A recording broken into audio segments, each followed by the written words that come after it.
ka na naman pupunta, tatakas ka, no? Sigurado ako, makikipagkita ka sa wala mong monong boyfriend. Ma, mukha ba akong aalis? Sama-sama nga ng pakiramdam ko eh. Tsaka nga pala anak. Kailangan na natin magbayad ng kuryente tsaka ng tubig. Pa, simulat sa pool. Ako na lang lagi tumutulong. Di ba pwedeng sila kuya naman this time? Anak, alam mo, medyo hindi ko nagugustuhan yung sinasabi mo na yan, ha? Parang nag-iba na yung ugali mo simula nung napasama ka dyan sa lalaki na yan, eh.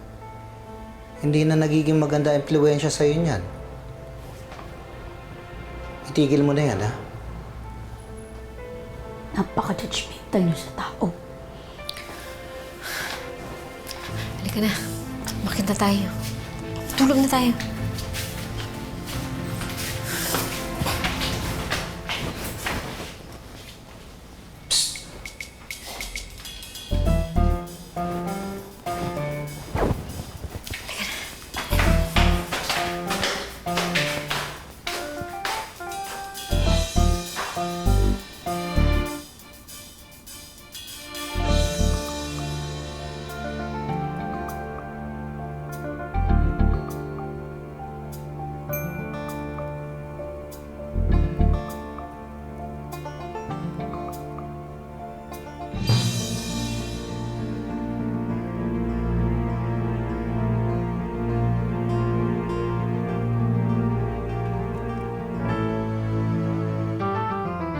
Naging masamang anak ako. Naging suwail po talaga. Bakit? Ayaw ba ng parents mo sa Ayaw kanya? po nila. Ayaw po nila. Dahil? Mayroon lang silang gut feeling.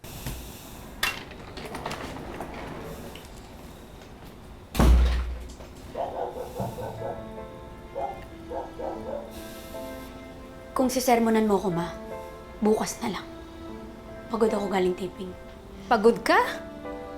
Galing taping? O nagbakasyon ka? Kiray, walang kang schedule ng taping sa probinsya. Nag-abroad kayo ng boyfriend mo.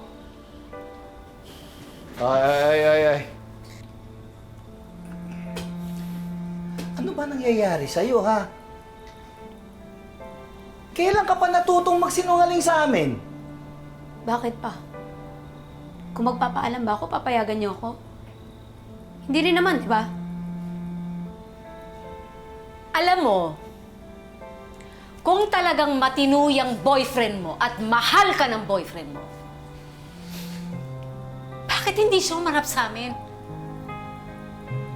Bakit?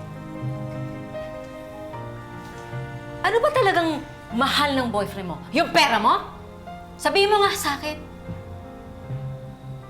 Sino ang gumastos sa bakasyon niyo? Di ba ikaw? Kapag ba hindi masyado maganda, wala nang karapatan mahalin. Hindi ba ako pwede maging masaya?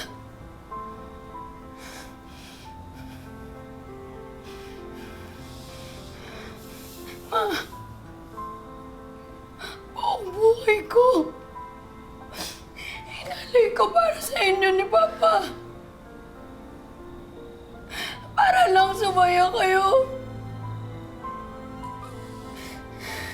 Pero ngayon, bakit pinagtatabunan niyo ako? Bakit? Uy, ano naman? Uy, ano naman? Kung habol na sa akin pera! Ma, pera ko yun! Pera ko yun! Pinaghirapan ko yun! Pinaghirapan ko yun, Ma! Wala kang karapatang pigilan ako! Ulang pa! Oh, ito pa! Sige na, Ma! Ay! Tama na! Tama na! Bakit ka na? Bakit na?